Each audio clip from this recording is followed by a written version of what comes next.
O vídeo já vai começar, mas antes, não se esqueça de se inscrever e ativar as notificações.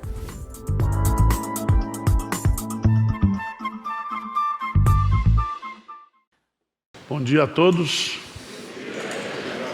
Nós queremos agradecer a Deus, porque a nossa igreja, a Igreja Presbiteriana do Brasil, no último dia 12 de agosto, completou 162 anos de organização aqui no Brasil. Tivemos um culto aqui na quinta-feira de gratidão a Deus. E a nossa igreja, ela tem pelo menos 3 características fundamentais. A nossa denominação. Primeiro, é a sua confessionalidade. Nós cremos que a Bíblia é a palavra de Deus, a nossa única regra de fé e prática.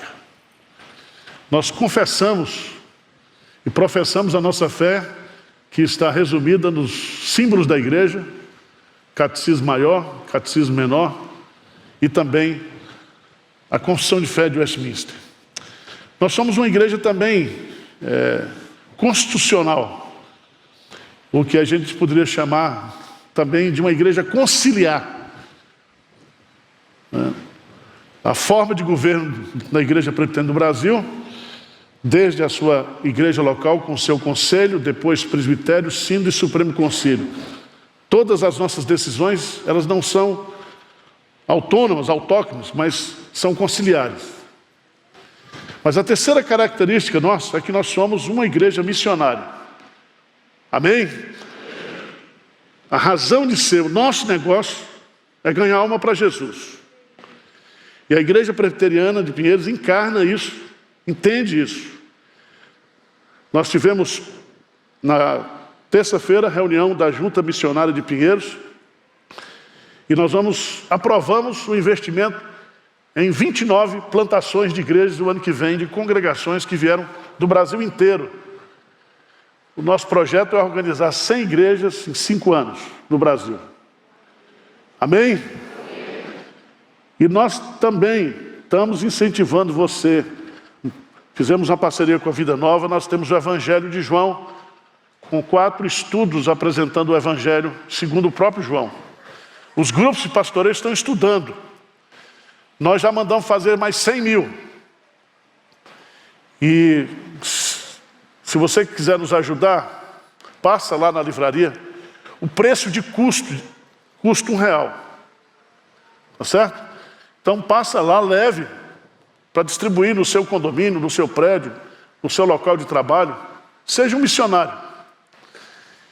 E essa madrugada, eu li agora cedo, nós recebemos uma informação muito importante que veio da Coreia.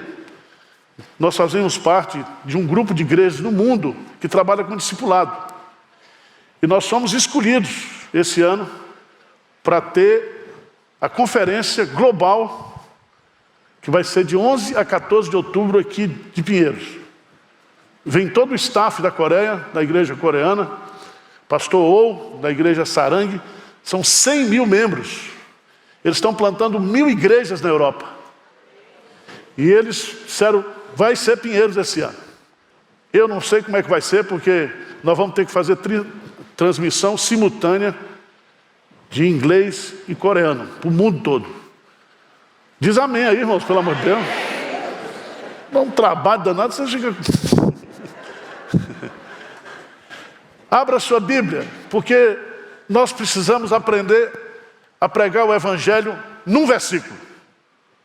Num versículo. E eu quero pregar o Evangelho para vocês hoje. Porque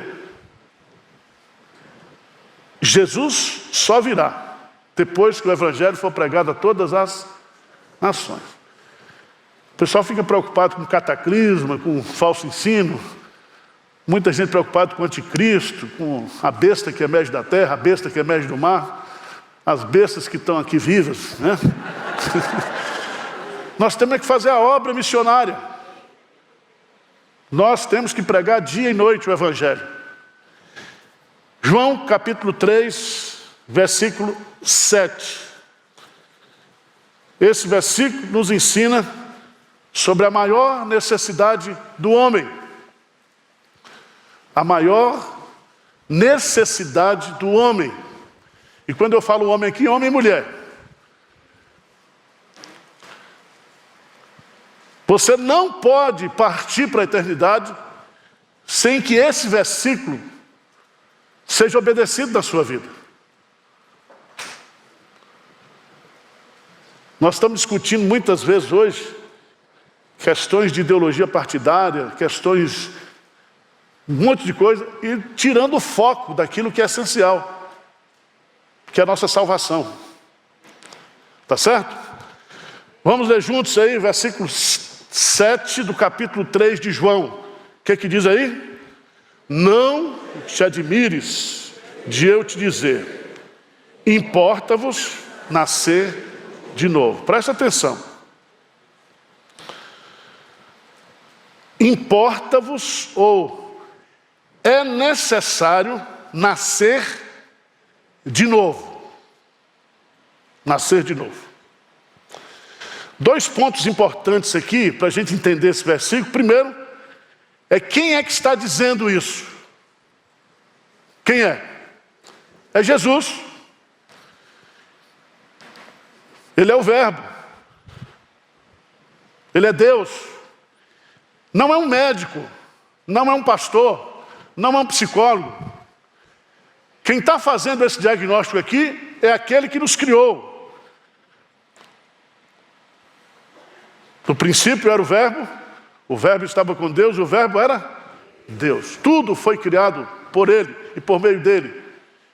E nada existe, nada foi criado, senão através dEle. Para Ele são todas as coisas, diz Colossenses 1,16. Ele é o princípio, Ele é o fim. Ele tem a chave da vida e tem a chave da morte. Então, preste atenção que o Evangelho, ele é apresentado por Jesus Cristo. E Jesus Cristo não é somente a mensagem do Evangelho, Ele é o conteúdo do Evangelho. E é Ele que está dizendo, importa-vos nascer de novo. Mas a quem Ele está dizendo isso?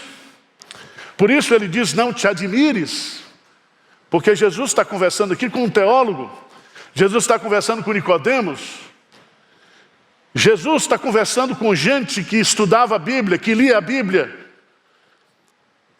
Era um líder religioso. Veja lá no versículo 1, veja lá no versículo 1 do capítulo 3. Havia entre os fariseus um homem chamado o quê? Nicodemos. Um dos principais. Ele não era dos principais dos judeus. O que ele está dizendo aí é que esse homem ele era um líder espiritual. E aqui você precisa entender que religião não salva. Que conhecimento teológico não salva. Você só será salvo se você nascer de novo. E meus amados irmãos, toda pregação hoje do Evangelho parece-me que está negando isso. A turma só fala em prosperidade, só fala em cura, só fala em progresso. E aqui eu queria chamar a sua atenção para nós entrarmos no cerne desse ensino. Primeiro é Jesus que está dizendo. Segundo, Jesus está dizendo para uma pessoa que era moralmente perfeita, uma pessoa que tinha conhecimento, e ele vai dizer, não te admires, eu estou admirado. E você com todo esse conhecimento que você tem de escritura, de religião, de liderar, de ser um líder religioso, você não sabe isso?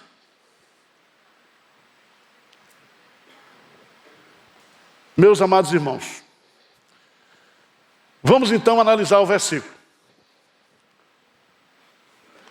Primeira coisa, o que significa nascer de novo? Nascer de novo. Nicodemos, ele pensou que nascer de novo seria reencarnação. que ele morreria, ele pegaria a fila dos espíritos, e quando um corpo sobrasse, ele pulava dentro e descia de novo.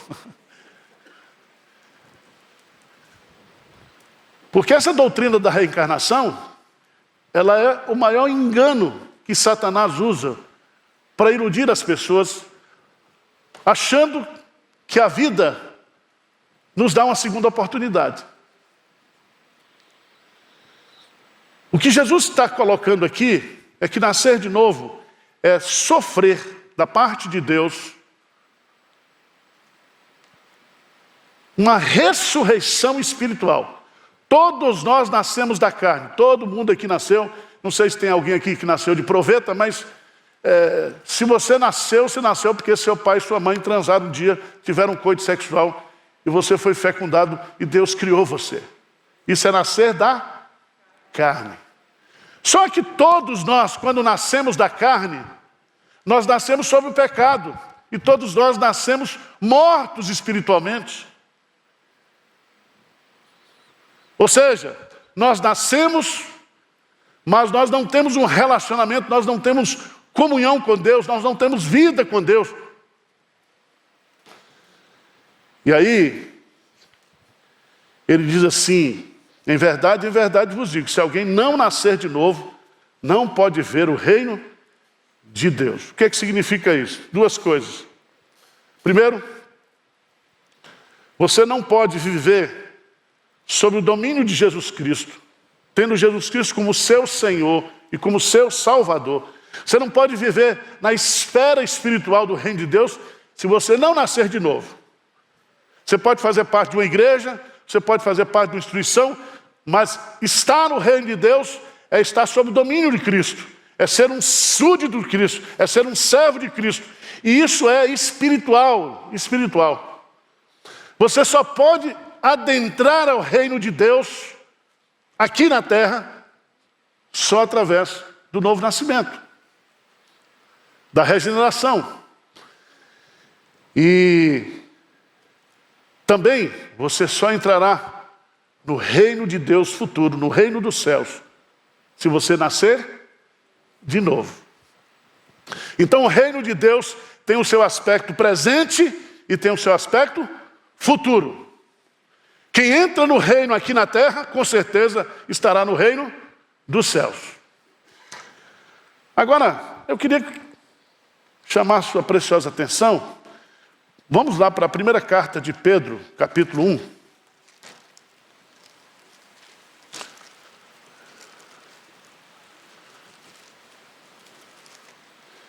Primeira carta de Pedro, capítulo 1. A partir do versículo 17, 18, a gente vai encontrar ali.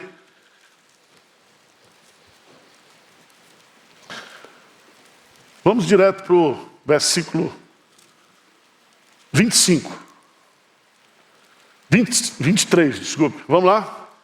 1 de Pedro 1, 23. O que é que diz aí? Pois fostes regenerados, não de semente corruptível, mas de incorruptível, mediante a palavra de Deus, a qual vive e é. Como é que dá esse negócio de novo nascimento? Novo nascimento significa que você ouve a palavra de Deus, ou lê, ou estuda a palavra de Deus. E a palavra de Deus é a semente, é o sêmen, é o espermatozoide espiritual. Entendeu a palavra? Quando essa palavra, ela é lida, ela é pregada, ela cai no seu coração, o Espírito Santo de Deus, o mesmo que gerou a Jesus na barriga de Maria, vai gerar você o quê? Espiritualmente. Você vai nascer de Deus. Amém? Isso é novo nascimento. É você receber, pelo poder da palavra, e pela ação irresistível do Espírito Santo, novo nascimento. Você passa a ter não somente a sua vida biológica, mas você passa a ter também a vida de Deus. Você agora é uma nova criatura. Você nasceu de Deus. E só vence o mundo, segundo 1 João, aquele que é nascido de Deus. E aí é muito interessante, porque ele vai dizer, no versículo 6 aqui de João 3, ele diz, o que é nascido da carne, é carne. O que é nascido do Espírito, é Espírito. Então, nós temos uma necessidade. A nossa maior necessidade, segundo Jesus Cristo, Filho de Deus, é que nós, o quê? Nasçamos de novo. Importa-vos nascer de novo. 3 lições aqui. Primeiro, essa necessidade, ela está além da minha possibilidade. Eu não posso nascer de novo pelas minhas próprias forças. Há muita gente hoje ensinando, dando cursos de espiritualidade, via internet. Há muita teologia hoje e evangelho que prega que o homem tem o poder de mudar a si mesmo. Mas não tem. Não tem. Ninguém se regenera, ninguém nasce de novo pelas suas próprias forças. Você diz, pastor, mas eu deixei de beber. Ótimo, mas eu quero saber se você nasceu de novo. Eu deixei de fumar, eu deixei isso, deixei aquilo. Veja, não é reforma externa, não. Não é reforma apenas de hábito, de conduta. É reforma o quê? Espiritual, é de dentro para fora. Abra a sua Bíblia, por favor. Lá no texto de Ezequiel.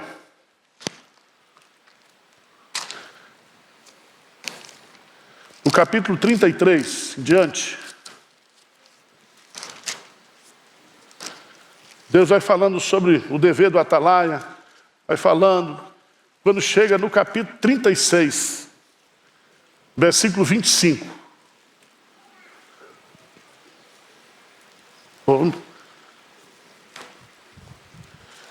Necessário vos é nascer de novo, mas eu não posso. Nascer de novo é uma coisa impossível para mim. Eu preciso que Deus faça isso na minha vida. Veja lá, Ezequiel, capítulo 36, versículo 25. O que que diz? Então aspergirei água pura sobre vós, e ficareis de todas as vossas imundícias, e de todos os vossos ídolos vos...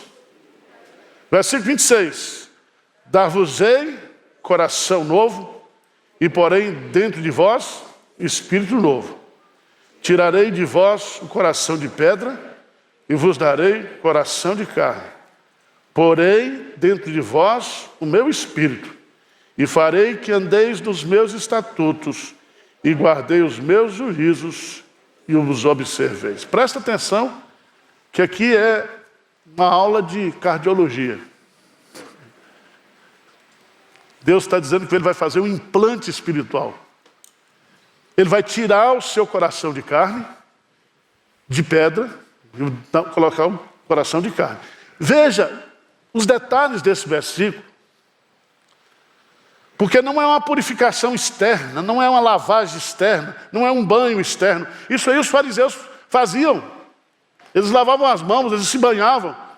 Isso os sacerdotes do Antigo Testamento, quando entravam no tabernáculo, se banhavam. Uma purificação, um ritual de purificação, o quê? Externo. Mas veja,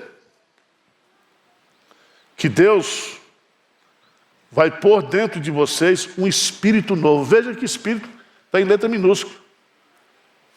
Ele vai mudar você espiritualmente. Mas não somente isso. Ele vai colocar dentro de nós o Espírito Santo dele. E é esse Espírito Santo agora que vai trazer vida.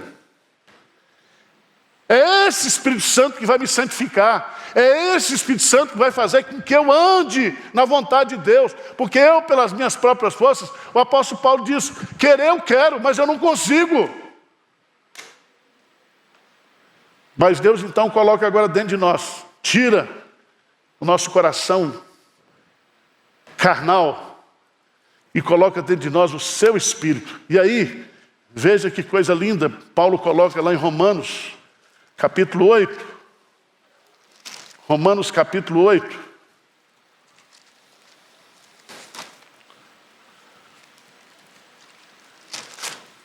Ele vai dizer no início do capítulo, Romanos capítulo 8, por favor, veja aqui, Paulo diz assim, agora, pois, já nenhuma condenação há para os que estão, porque a lei do Espírito da vida em Cristo Jesus te livrou da lei do pecado.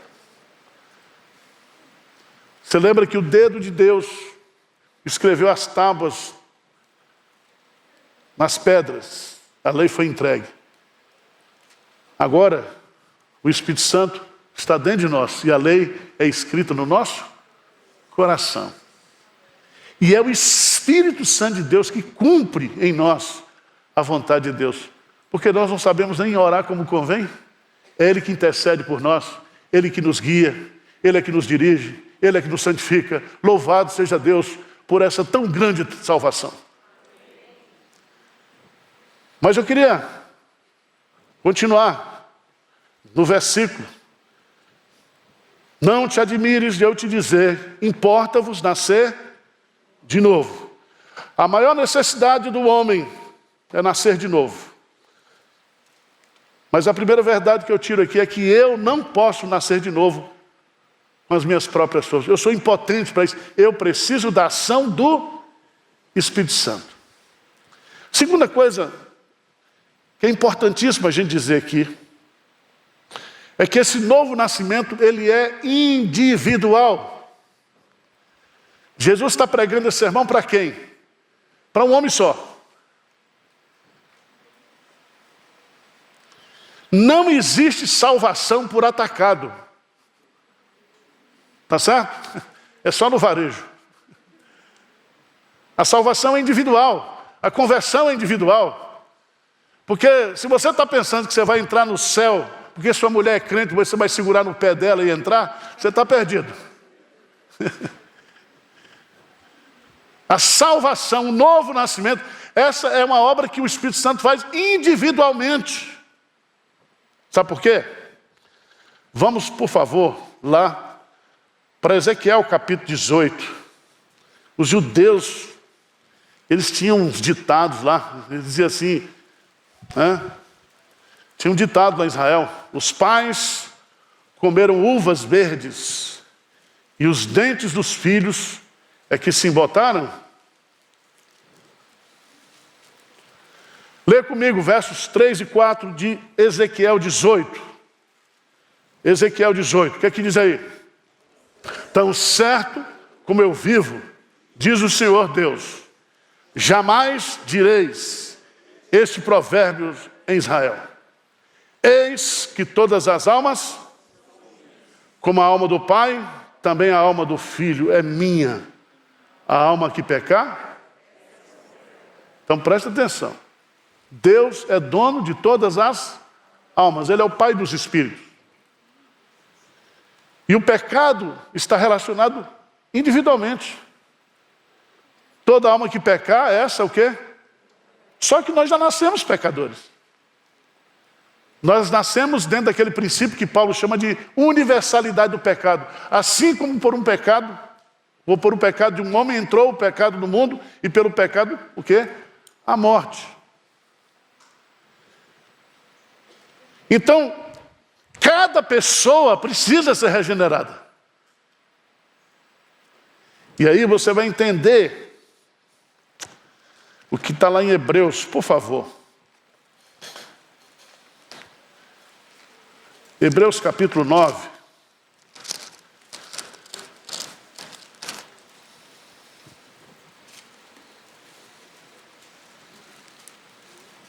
Versículo 27 e 28. Hebreus capítulo 9, verso 27 e 28. O que é que diz aí? E assim como aos homens está ordenado morrerem uma só vez. Vindo depois disso, assim também Cristo, tendo se oferecido uma vez para sempre, para tirar os pecados de muitos, aparecerá a segunda vez sem pecado aos que o aguardam para a salvação. Preste atenção que toda alma, cada alma individualmente, precisa ser regenerada. Porque cada alma neste mundo tem um prazo de validade. Já está ordenado por Deus aos homens morrerem uma só vez. Então, se eu vou e você, nós vamos morrer somente uma vez, nós temos que ser regenerados antes de morrer, porque não existe regeneração pós-morte. Não existe purgatório. Você pode até comprar umas indulgências aí, mas não vai resolver seu problema.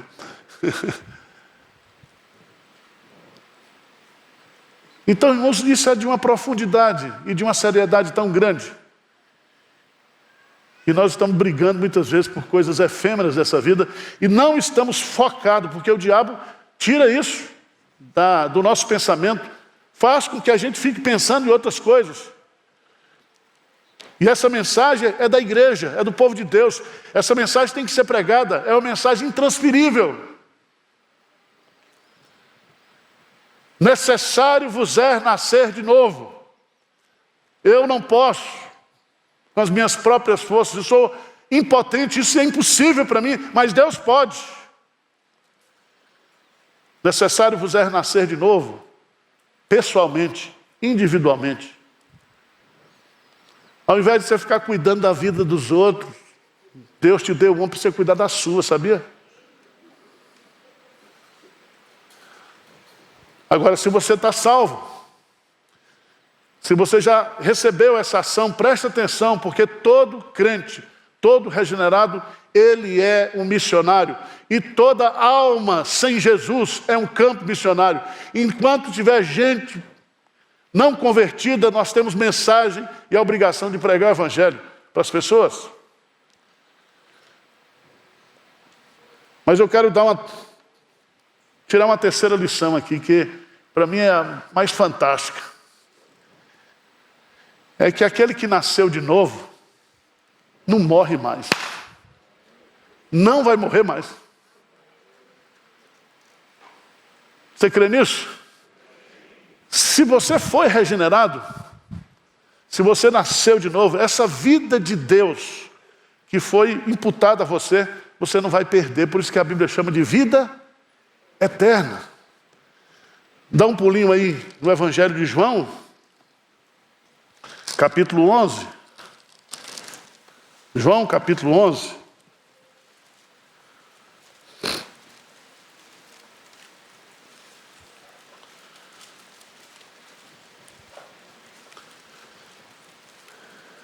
Jesus vai dizer algo tremendo aqui para nós. No versículo 25. O que diz aí? Disse-lhe Jesus, eu sou a ressurreição. Para aí, ele não diz eu sou a vida e a ressurreição. Ele diz primeiro eu sou o quê? A ressurreição. Significa que a morte física não pode me matar. Como diz lá em Atos. Ninguém pode matar o autor da vida, porque a vida está nele. Mas ele diz algo fantástico aí. Ele diz, eu sou a ressurreição e a vida. Quem crê em mim, ainda que morra, ainda que passe por essa morte, será o quê? Ressuscitado, não vai morrer mais. Mas ele diz algo mais bonito ainda, no versículo 26. Lê comigo, a gente esquece desse versículo 26, que é o mais importante, veja aí. E todo o que vive e crê em mim, não... Você crê nisso? Então veja o que é que ele diz. Ele dá a fórmula, mas ele faz a aplicação da fórmula.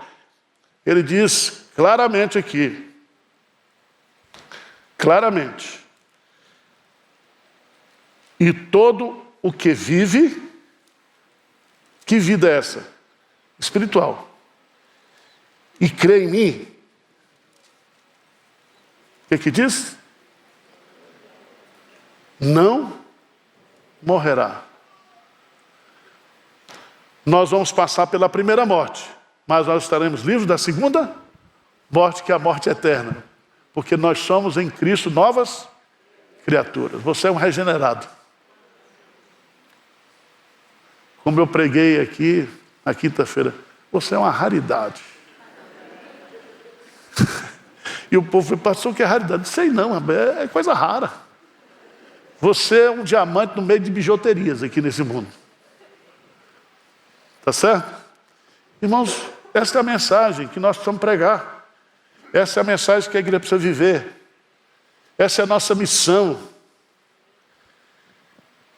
E eu quero convidar você nesta noite.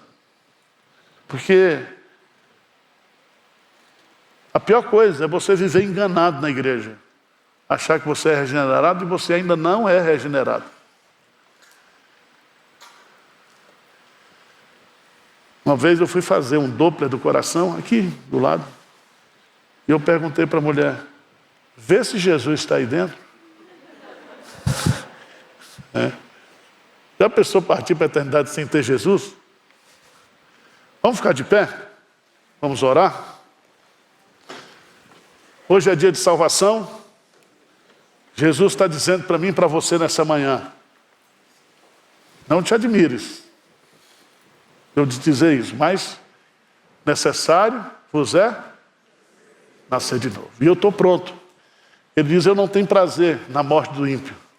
E o Espírito Santo está presente hoje aqui.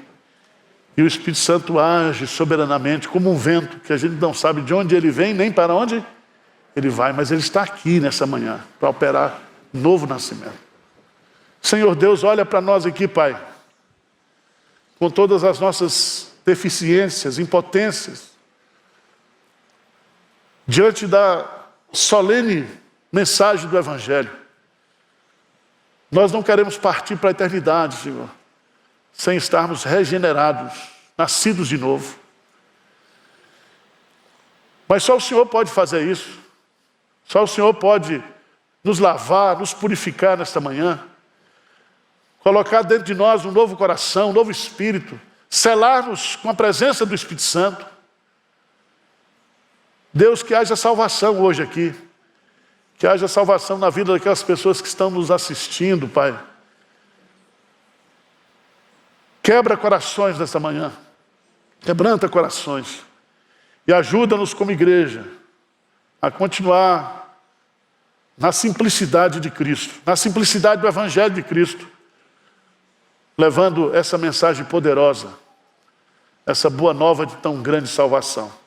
É a nossa oração humilde em nome de Jesus. Amém.